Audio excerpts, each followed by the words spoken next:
வீட்டில் தானே இருக்கோம், ஆடு மேய்க்க போகலான்ட்டு காலையில் ஆட்டை ஓட்டிகிட்டு 5 மருமகளும் அருமையான அத்தை அதாங்க நான் அந்த 6 பேரும் போயிட்டு இருந்தோங்க. கொஞ்சம் தூரம் போனோன்னே கொஞ்சம் தண்ணி கிடந்துச்சு, அதில் மீன் இருந்துச்சு.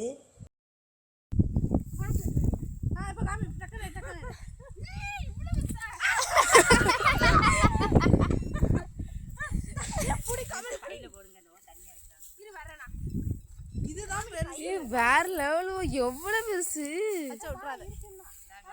அச்சா விட்டுறாத.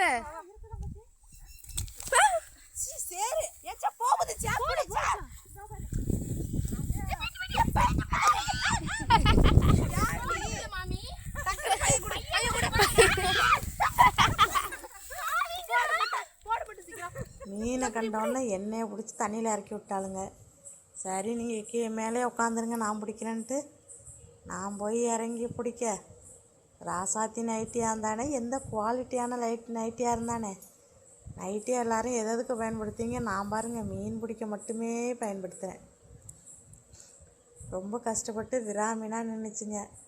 சரி பிடிப்போம் வான்னுட்டு நானும் சின்ன மருமோ அச்சியாவும் இப்போ சேர்ந்து மீன் பிடிக்க ஆரம்பிச்சிட்டோம். அதில் என்ன ஒன்றுன்னா ரொம்ப அதிகமாக சேர்ந்துச்சு. உள்ளே தள்ளி விட்டு இவளுக்கு நல்லா வேடிக்கை பார்க்குறாளுங்க வெளியிலே நின்று. அதில் ஒருத்தி சகுனி என் தங்கச்சியும் கூட்டு சேர்ந்துக்கிட்டாங்க. எல்லோரும் சேர்ந்து உள்ளே தள்ளி விட்டு நாங்கள் மீன் பிடிக்கிறோன்ட்டு கிட்டத்தட்ட 2 மணி நேரம் ஆகி போச்சு இந்த விராமீனெல்லாம் பிடிச்சி எடுக்கிறதுக்கு. நல்லா பெரிய மீனாக தாங்க இருந்துச்சு. எல்லாத்தையும் பிடிச்சி எடுத்துக்கிட்டு மேலே வந்துட்டோம். அது மேலே வர்றதுக்கே என்ன கயிறு கட்டு தான் தூக்குனாங்கங்கிறது அது வேறு கதை. மீன் அங்கே ஓடுது இங்கே ஓடுதுன்னு இவளுக சொல்ல, ஐயையோ ஒடுங்கடி நான் ஓடுறேன் முதல்லன்ட்டு நானும் அச்சாவும் ஓட ஆரம்பிச்சிட்டோம். கொண்டு வந்து உயிர் மீனெல்லாம் தொட்டியில் விட்டுட்டாங்க. பிடிச்சிட்டு வந்ததுலே 2-3 மீன் இறந்து போச்சு.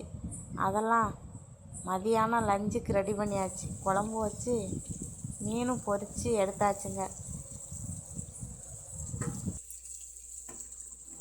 மீன் பொரித்து குழம்பு வச்சாச்சு.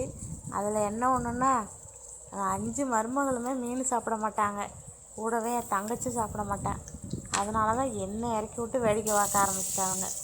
நான் பிடிச்சிட்டு வந்து நான் சமைச்சு சாப்பிட ஆரம்பிச்சிட்டேங்க. Okay bye.